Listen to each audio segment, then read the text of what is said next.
तो बच्चों कैसे हैं आप सब। मैं उम्मीद करता हूँ आप सब बहुत अच्छे होंगे, बहुत बढ़िया होंगे। तो हम लोग जनरल स्टडी के क्रम में इंडियन पॉलिटी देख रहे थे, जिसमें भारतीय इतिहास कहीं ना कहीं छूटता हुआ नजर आ रहा था। तो भारतीय इतिहास की एक क्लास फिर से मैं लेके आया हूँ, जिसमें हम लोग हड़प्पा सभ्यता पढ़ चुके थे, पाषाण काल पढ़ चुके थे। इसके बाद हड़प्पा सभ्यता के पतन के बाद हमें देखना है कि कौन कौन सा युग आता है, वैदिक काल आता है या जो भी आता है, उसके बारे में आज हम देखेंगे।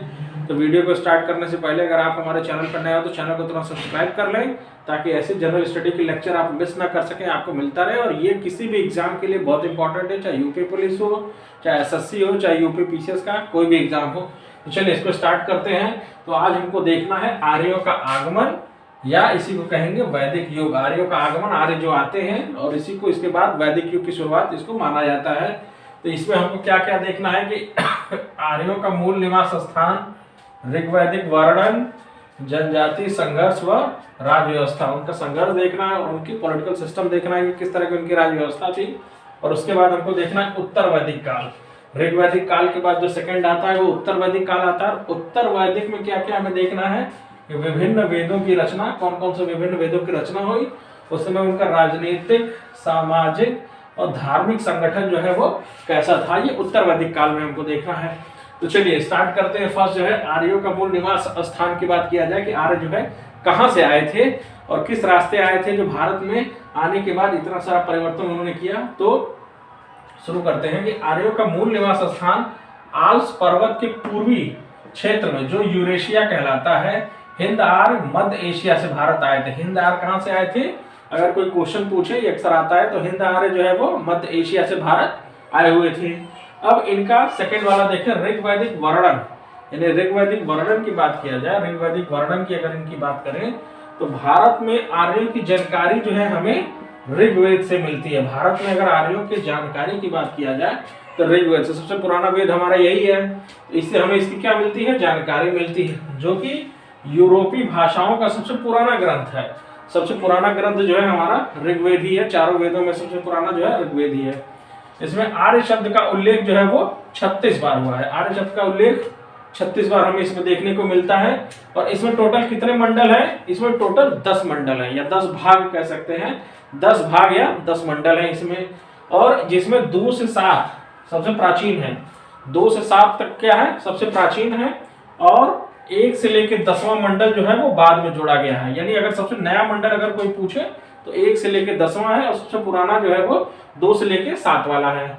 इसके बाद हम देखें ऋग्वेद की अनेक बातें अवेस्ता। अवेस्ता क्या है, ये ईरानी ग्रंथ है। ऋग्वेद की जो अनेक बातें, जो सिमिलैरिटी है, वो किससे मिलती है, ईरानी ग्रंथ अवेस्ता से इसकी मिलती है। और दोनों ग्रंथों में बहुत से देवताओं और सामाजिक वर्गों के नाम भी समान है। दोनों, और अगर ग्रंथों की सिमिलैरिटी की बात की जाए तो देवता हमें सेम मिलेंगे, और उसके बाद जो समय सामाजिक संरचना थी, सामाजिक वर्ग वगैरह थे, वो दोनों, यानी ईरानी ग्रंथ अवेस्ता और ऋग्वेदिक में, दोनों में हमें सेम देखने को मिलता है। सिंधु आर्यों की सबसे प्रमुख नदी थी, यानी सिंधु जो थी वो आर्यों की सबसे प्रमुख नदी जो है वो सिंधु थी। और इसके बाद दूसरी नदी कौन सी थी, दूसरी नदी जो थी वो सरस्वती थी। आर्यों की मुख्य नदी की बात किया जाएगा तो सिंधु नदी, दूसरी नदी सरस्वती नदी थी जो मुख्य थी, जिसे नदीत्मा अर्थात सर्वश्रेष्ठ नदी कहा गया है। सरस्वती क्या क्या गया है, नदीत्मा अथवा सर्वश्रेष्ठ नदी इसको कहा गया है। अब अगर इसके पहचान की बात किया जाए तो इसकी पहचान हरियाणा, राजस्थान के घग्गर तथा हकरा के सूखे स्रोतों से किया जाता है। अगर इसके पहचान की बात किया जाए सरस्वती नदी के, तो हरियाणा, राजस्थान में घग्गर तथा हकरा के जो सूखे क्षेत्र हैं उससे किया जाता है। अब नेक्स्ट पॉइंट हम देखते हैं इसके जनजाति संघर्ष व राजनीतिक व्यवस्था के बारे में। तो बच्चों वैदिक युग में जो नेक्स्ट पॉइंट हम लोग देखने वाले हैं वो देखने वाले हैं जनजाति संघर्ष, कि उस समय जनजाति संघर्ष किस प्रकार से होता था, क्योंकि उस समय जनजाति सिस्टम ही था ऋग्वैदिक समाज में। तो आइए एक एक पॉइंट करके देखते हैं कि जनजाति संघर्ष में क्या क्या होता था। तो भरत और त्रिशूल आर्यों के शासक वंश थे, और पुरोहित वशिष्ठ दोनों वंश के समर्थक थे। यानी भरत और त्रिशूल क्या थे, आर्यों के शासक वंश थे, और पुरोहित वशिष्ठ दोनों वंश के क्या थे, सपोर्टर थे, समर्थक थे। और बाद में चलकर इस देश का नाम इसी भरत, ठीक है ना, बाद में चलकर जो इसी देश का नाम इसी भरत कुल के आधार पर भारतवर्ष पड़ा, ठीक है ना, भारतवर्ष पड़ा। यानी वैदिक काल से ही इसका नामकरण हो चुका था। नेक्स्ट पॉइंट देखें, आर्य लोग हर जगह जीतते गए। तो क्यों जीतते गए आर्य लोग? इसका सबसे बड़ा जो रीजन था वो था अश्वचालित रथ। इनके पास क्या थे? इनके पास जो है अश्वचालित यानी घोड़ा वगैरह जो आ चुका था, और इसी वजह से जो रथ वगैरह का ये यूज करते थे ये बहुत ही उच्च कोटि था, हाई क्वालिटी का था। इस वजह से जो है ये हर जगह जीतते चले गए।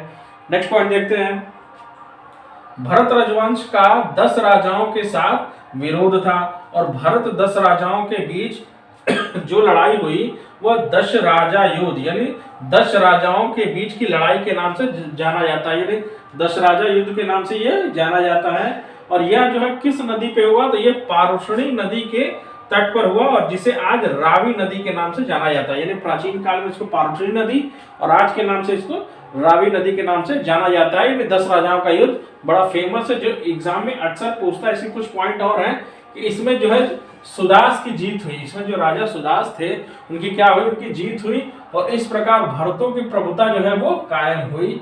और पराजित जनों में पुरु थे, जो पराजित जनों में जो पुरु लोग थे वो सबसे क्या थे? वो सबसे महान थे। पुरु लोग जो है वो सबसे ज्यादा महान थे। नेक्स्ट पॉइंट जो देखते हैं वो है भरतों और पुरुओं के बीच बाद में क्या हो गई? मैत्री संबंध स्थापित हो गए। भरतों और पुरुओं के बीच में जो है वो मित्रता हो गई। तो मित्रता होने के बाद दोनों ने नया शासक कुल बनाया, जो कुरु। दोनों ने मिलकर जो एक नया शासक कुल बनाया, उसको किस नाम से जानते हैं? उसको कुरु नाम से जानते हैं। और यह नाम जो है बाद में क्या हुआ? बहुत ज्यादा प्रसिद्ध हो गया, बहुत ज्यादा पॉपुलर हो गया। अब नेक्स्ट पॉइंट देखते हैं, कुरुजनों ने पांचालों के साथ मिलकर, अब कुरुजनों जो ये हुए दोनों ने मिलकर जो कुरुजन बनाया, ये आगे चल के पांचालों के साथ मिलकर उच्च गंगा यानी उच्च गंगा मैदान में अपना क्या किया? एक संयुक्त राज्य जो है अपना स्थापित किया, गंगा के ऊंचे वाले भागों में। ठीक है, अब नेक्स्ट पॉइंट देखते हैं। नेक्स्ट पॉइंट जो है बड़ा इंपॉर्टेंट पॉइंट है, जो अक्सर एग्जाम में पूछा करता है। ऋग्वैदिक में गाय और सांड की इतनी चर्चा है कि ऋग्वैदिक आर्यों को मुख्य रूप से क्या कहा जाता था? पशुचारक कहा जाता था। और अधिकांश लड़ाइयां किस वजह से हुई है? अधिकांश लड़ाइयां हुई हैं गाय की वजह से। यानी ऋग्वेद में गाय और सांड की चर्चा बहुत ज्यादा हुई है, जिस कारण से इसे पशुचारक कहा जाता था। और जो इनके बीच लड़ाइयां होती थी वो किस वजह से होती थी? वो गाय के ही वजह से होती थी। नेक्स्ट पॉइंट देखते हैं, तांबे या कांसे के अर्थ में अयस। तांबे और कांसे का इस्तेमाल जो होता था उसका जो अर्थ था वो अयस शब्द का प्रयोग से प्रकट होता है कि उन्हें क्या था? उन्हें धातु कर्म की यानी मेटल की जानकारी थी, धातु वगैरह का यूज जो है वह करते थे। अयस के नाम से जाना जाता था। नेक्स्ट पॉइंट जो देखते हैं वो देखते हैं इनका जनजातीय राज व्यवस्था, यानी इनका पॉलिटिकल सिस्टम कैसा था, ये किस हिसाब से अपने शासन सत्ता को चलाते थे ऋग्वैदिक काल में। चलिए आइए इसके पॉइंट को देखते हैं। ऋग्वैदिक काल में आर्यों का जो प्रशासन तंत्र था वो कबीले के प्रधान के हाथों में चलता था। ठीक है ना, जो प्रशासन तंत्र था वो कबीले के प्रधान के हाथों में था, क्योंकि वही युद्ध का क्या करता था? सफल नेतृत्व करता था। और वह राजन, ठीक है ना, राजन अर्थात राजा कहलाता था। ठीक है, कबीले के प्रधान को क्या कहा जाता था? राजन कहा जाता था, जिसका मतलब राजा होता था।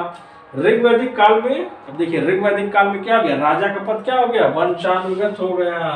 यानी ऋग्वैदिक काल में राजा का पद आते आते क्या हो गया? वंशानुगत हो गया। अब नेक्स्ट पॉइंट जो देखते हैं, पुरोहित दैनिक प्रशासन। पुरोहित क्या था? उसका प्रशासन की इकाई था, और जो कि सबसे महत्वपूर्ण अधिकारी था। पुरोहित जो था उस टाइम पे जनजातीय राज व्यवस्था में सबसे महत्वपूर्ण अधिकारी था, और राजा की सहायता किया करता था। पुरोहित जो था वो सबसे महत्वपूर्ण अधिकारी भी था, और राजा की क्या किया गया था? सहायता वगैरह किया करता था। अब नेक्स्ट पॉइंट देखते हैं कि ऋग्वैदिक काल में वशिष्ठ, ठीक है ना, वशिष्ठ और विश्वामित्र दो महान पुरोहित थे। सबसे महत्वपूर्ण अधिकारी पुरोहित थे, और पुरोहितों में दो नाम सबसे इंपॉर्टेंट है, वशिष्ठ और विश्वामित्र। ये दो पुरोहित थे, और लोगों को आर्य बनाने के लिए, लोगों को जो है आर्य बनाने के लिए विश्वामित्र ने क्या किया था? गायत्री मंत्र की रचना की थी। ठीक है ना, सबसे महत्वपूर्ण पुरोहित थे। पुरोहित में दो थे, वशिष्ठ और विश्वामित्र। और उसके बाद जो है क्या कहते हैं, विश्वामित्र ने जो है गायत्री मंत्र की रचना की थी। तो दोस्तों इस प्रकार वैदिक युग का ये लेक्चर रहा। इसका सेकंड पार्ट बहुत जल्द आएगा। तो इसी तरह वीडियो के लिए आप देखें, सब्सक्राइब करें, शेयर करें, लाइक करें, ताकि जनरल स्टडी की तैयारी आपकी एसएससी हो, यूपी पीसीएस हो, किसी स्टेट का पीसीएस हो, उसकी तैयारी बहुत अच्छे से आपकी हो सके। धन्यवाद, थैंक यू।